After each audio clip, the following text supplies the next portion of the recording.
Hey everybody, happy Sunday. We're going to talk about Picard, but I wanted to say hi because there's not much going on right now. Update, I'm going to Galaxy's Edge in about a week or so.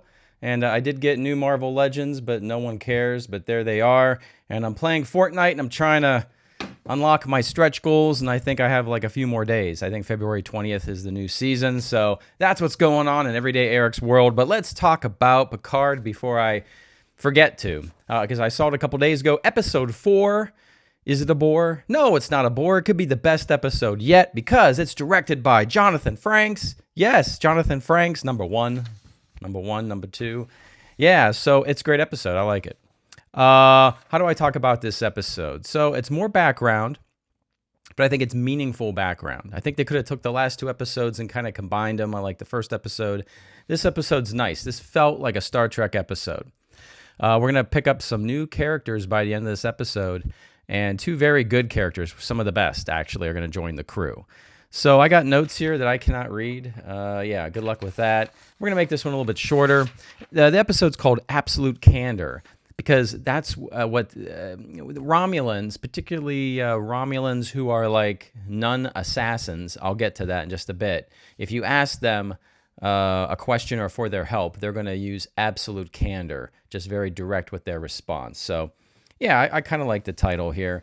So this one starts off, we've got the whole thing where, Romulan planet, Romula, I don't know, is dying or exploding. And so Picard is trying to get all these refugees off and put them in different places. And that's where he has this falling out with the Federation that pulls back all the efforts, and Jean-Luc gets all pissed. So that's what's going on. So we go back 14 years later, and we see that Jean-Luc put some refugees on Vashti, a planet called Vashti.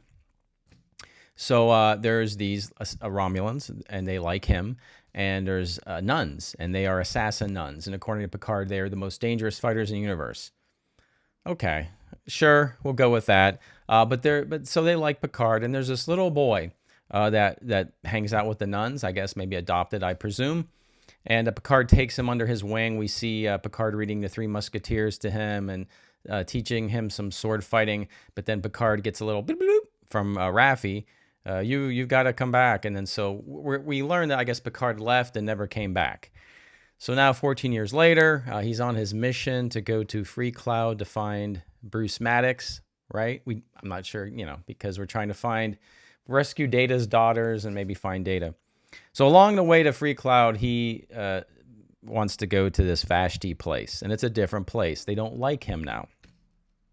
But we're back with the crew. So we're on the ship. I forget the name of the ship. We're on the ship. We have this Girardi, who's a doctor. She's okay. Raffi, I really don't like her. She's just sort of was on Picard's former crew. This Rios guy, I like this Rios guy. He is his ship. He's the captain. And it's him.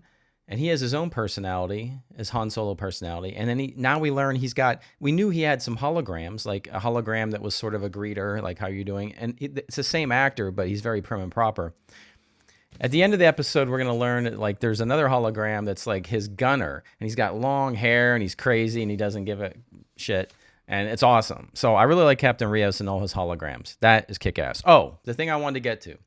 So on this ship, Jean-Luc Picard's quarters is a mini holodeck, and it recreates his chateau, his vineyard. So when they walk in, they're on the spaceship and they walk in, Picard's just at home. Super cool idea. Really cool ideas. I like it. I like this a lot. All right, so all that's going on. Meanwhile, we do go back to the Borg cube. Was it Soji and Narek? I hope I'm not butchering the names. And they're just like getting it on, and they're frisky, and you don't know if they're playing each other or they're actually falling in love, and that's what's going on there. All right? So all that's good. The main thing here is when you get down to this planet, so Picard's going to go down to this Vashti planet, things are different. There's signs that say, only Romulans allowed. People are giving him dirty looks. I think they remember who he is, and that they think he left them behind and didn't help them. So he goes to the nunnery. The same nun's there. The nun likes Jean-Luc. And in walks this like samurai badass looking dude. And it's the little boy that Picard was, helping. And so the deal is, if you can go and ask these nun assassins for help, And I forget. There's a certain way. If they believe in your mission, they will agree to help you. So he's guessing that he's going to go and ask for help, and if he can get some help, because he explains, I'm an old man, I need someone younger for the fight. And then he was expecting, I think, one of these nuns, but he asks the boy who's now a man for help, and of course he's all salty.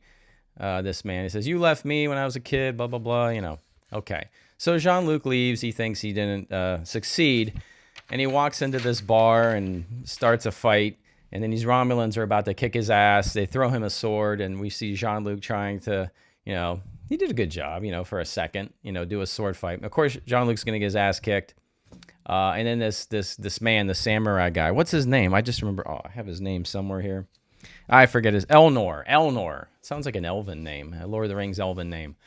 Elnor walks up, says, "Leave Jean-Luc alone," and of course they don't. In like 2 seconds, whoosh, whoosh, we get like a samurai thing with his sword, and heads are falling off bodies. And Jean-Luc says, "Why'd you do that?" And he says, "They had their chance." So I like this Elnor character. He's a badass Ronin samurai, a welcome addition to the cast and crew. Him and Rios are badass. Picard's badass. Will you bind your sword to my quest? And I guess he finally says yes. So there you go. Yeah, I like all that. That was really good. Oh, yeah, let's get to the end. Now, here's another good part. So now they're back on the ship, and they're trying to leave this Vashti planet, and there's like a big, now we have like a spaceship fight. We haven't had one. This is the first spaceship fight. So spaceship fight, spaceships are fighting. I really didn't know what was going on. But then this one ship that was sort of helping, it has it's in trouble. It's going to explode. So they ask, should we beam him over? And Picard says, beam him over. They don't know who it is. And of course, some of the crew's like, oh, no, don't beam him over. And Rios goes, beam him over. We beam the person that was in the fight, I think helping Picard. And it's 7 of 9. And 7 of 9 looks badass. I can't remember. I got to watch the episode again. Did she have a gun? I can't remember. But she looked all badass, like coming out of a fight. And she goes, Jean-Luc, you owe me a ship.